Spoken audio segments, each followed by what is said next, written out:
La idea de que el cristianismo rechazaba la cultura clásica y desde el más profundo fundamentalismo religioso destruyó gran cantidad de textos y monumentos circula ampliamente. Aunque existieron episodios de destrucción por parte de grupos cristianos y autoridades patrísticas como Tertuliano rechazaban todo lo relacionado al paganismo, la actitud general de hombres y mujeres hacia la literatura clásica, especialmente la filosofía, fue en general positiva. En el siglo III, apologetas cristianos como Clemente y Orígenes de Alejandría argumentaban que la filosofía griega no era inherentemente mala o buena, sino que dependía de cómo los cristianos la utilizaran. De hecho, San Gregorio Taumaturgo asistió a la escuela de Orígenes en Cesarea, donde su maestro animaba a los alumnos a leer a los poetas y filósofos griegos. Aunque los griegos no habían recibido directamente la revelación de Dios, sí poseían la razón natural, que podía guiarlos hacia la verdad. Orígenes también estaba familiarizado con los métodos de los eruditos de la Biblioteca de Alejandría, quienes desarrollaron técnicas para el análisis crítico y la estandarización de los textos homéricos. En particular, utilizó los signos críticos que ellos crearon en su obra Exapla y en otros trabajos exegéticos sobre la Biblia. Además, empleaba versos y frases de Homero en sus argumentos contra Celso, como por ejemplo, citando un fragmento sobre Atenas de la Ilíada. Orígenes, al igual que muchos otros teólogos y apologetas cristianos, era consciente de la importancia de los textos de Homero y lo admiraba por ello. Una de las formas en que los cristianos lograban reconciliarse con esta literatura era a través de la interpretación alegórica, un enfoque que ya el judío Filón de Alejandría había promovido para leer el Antiguo Testamento.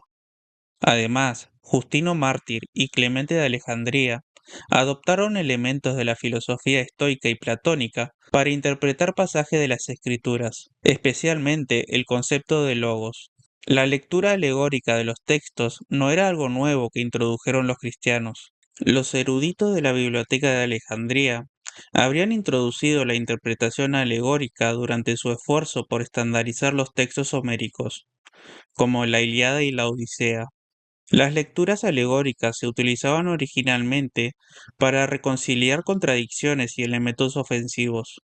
Incluso Platón, en una de sus críticas a Homero en la República, afirmaba que las historias sobre los conflictos entre los dioses debían ser prohibidas en su ciudad ideal, fueran o no leídas alegóricamente. Los apologetas cristianos, que utilizaban la interpretación alegórica, necesitaban tener a su disposición una colección de textos paganos y heréticos para poder responder eficientemente a sus argumentos, como fue el caso de Orígenes contra Celso.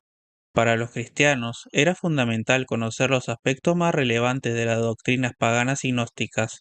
Un ejemplo de esto es el descubrimiento en 1945 de los manuscritos gnósticos de Nag Hammadi, cerca de un monasterio del siglo IV, lo que sugiere que los cristianos ortodoxos utilizaban textos heréticos para entender mejor las posturas que pretendían refutar.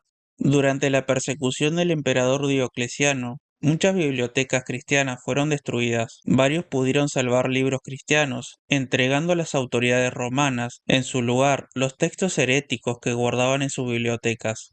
En África, por ejemplo, Mensurio de Cartago escondió los libros ortodoxos de la biblioteca de su iglesia, dejando solo los trabajos heréticos que guardaba y que los romanos terminaron por destruir. Las persecuciones bajo el emperador Diocleciano llegaron a su fin con la conversión de Constantino al cristianismo y la posterior legalización de la fe cristiana en el famoso Edicto de Milán, emitido en el año 313 por Constantino y Licinio. A partir de entonces, los cristianos comenzaron a obtener un estatus legal reconocido y privilegios que le permitieron integrarse cada vez más al ámbito político y ejercer cargos públicos, particularmente en la enseñanza. Juliano II, conocido como el apóstata, revertiría las políticas procristianas de sus predecesores y ordenaría que a los cristianos no se les permitiera enseñar retórica y gramática en el año 362. Juliano sabía la importancia que tenían los textos clásicos para los eruditos cristianos. Habiendo sido introducido en la cultura clásica, primero en la corte del obispo Eusebio de Nicomedia, por el maestro Mardonio, y luego en Constantinopla por el retor Escevolo. También entendía que la educación era parte importante en la formación de la élite romana y pretendía restablecer la religión tradicional en la siguiente generación a través de ella. Teniendo un particular interés por la teurgia neoplatónica, un sistema de ceremonias y rituales religiosos destinados a comulgar con el mundo espiritual, Juliano trataba los textos clásicos, particularmente los poemas homéricos, como escritos religiosos que debían ser leídos exclusivamente por paganos. En el año 362, prohibió a los cristianos enseñar dichos textos si no renunciaban a su fe y muchos terminaron resignando. El cristiano Proeresio tuvo la oportunidad de continuar enseñando, ya que le fue ofrecida una excepción por el propio Juliano, pero la rechazó. En respuesta a las medidas de Juliano, Apolinar de la Odisea y su padre, el gramático Apolinar de Alejandría, desarrollaron un plan de estudios cristiano. Reprodujeron pasajes del Antiguo y Nuevo Testamento utilizando las formas poéticas de Homero y Píndaro, así como también los diálogos de Platón.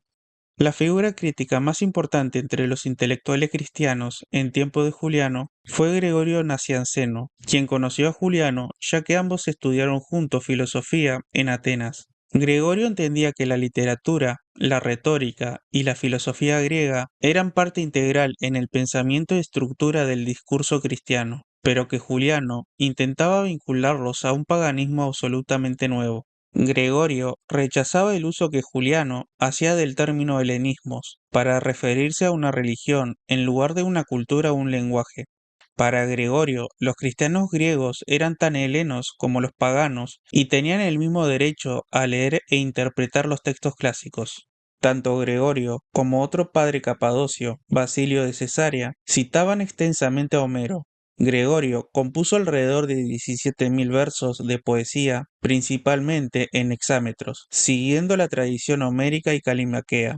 Por su parte, en su discurso a los jóvenes sobre la literatura griega, Basilio aconsejaba a los jóvenes cristianos aprovechar los valores presentes en los actos de hombres virtuosos descritos en los clásicos. Sin embargo, advertía que, al igual que Odiseo ante el canto de las sirenas, debían evitar las expresiones de politeísmo, citando a Basilio, los adulterios de los dioses, sus amoríos y cópulas sin tapujos, especialmente la de Zeus, su corifeo y soberano, como ellos lo llaman, todo eso de lo que uno se sonrojaría, hasta contándolo acerca del ganado, se lo dejaremos a los de la escena.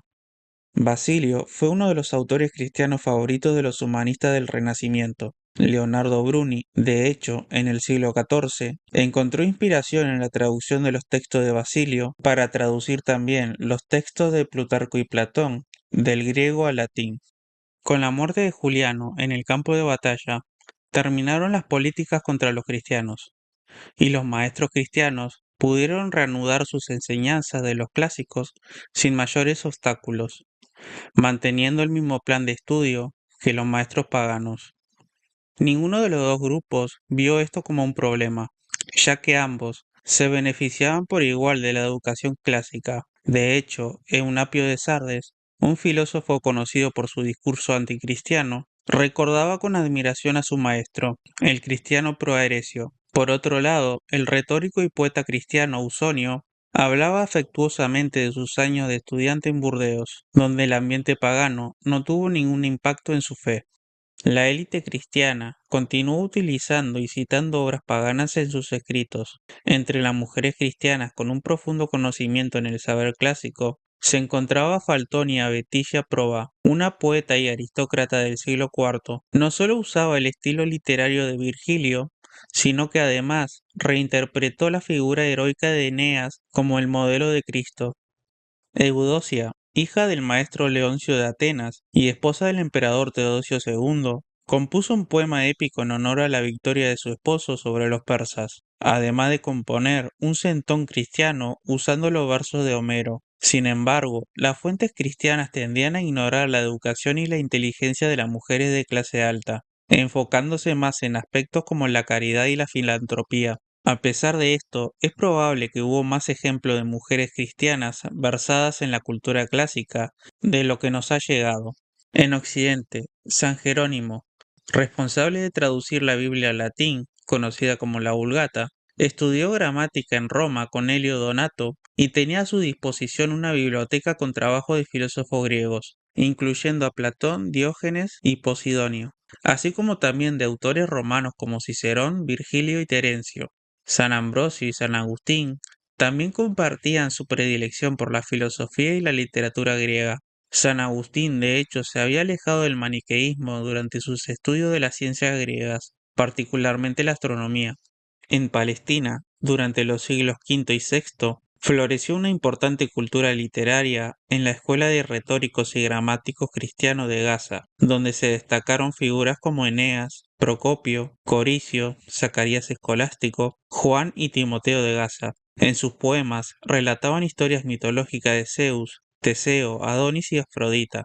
De hecho, la popularidad del mito de Afrodita y Adonis entre la comunidad cristiana de Gaza se refleja en las declamaciones de Procopio de Gaza y su discípulo Coricio durante el Festival del Día de las Rosas. Esta celebración derivaba del antiguo Festival de Primavera de las Rosalías, originalmente en honor a los difuntos, pero que para el siglo VI era un festival donde se conmemoraba la primavera, recitando poemas sobre la primavera, la rosa y los mitos. La educación clásica continuó casi igual entre los cristianos bizantinos de la Edad Media, donde los estudiantes continuaron leyendo, entre otras cosas, la fábula de Esopo, a Dionisio de Tracia y Demóstenes en sus clases de gramática, así como también los poetas Hesiodo y Homero.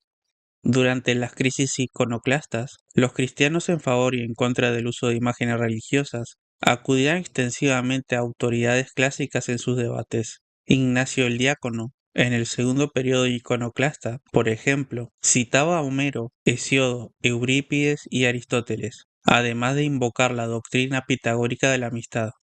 Quizás el mejor reflejo de la continuidad de la cultura clásica en el periodo bizantino se encuentra en la biblioteca de Focio, patriarca de Constantinopla del siglo IX.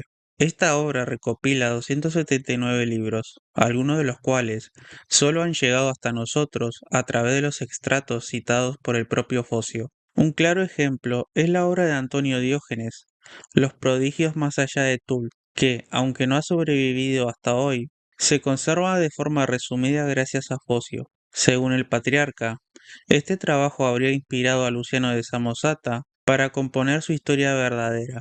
El hecho de que Focio tuviera acceso a estos textos demuestra que, incluso en el siglo IX, la literatura clásica seguía circulando activamente entre los bizantinos.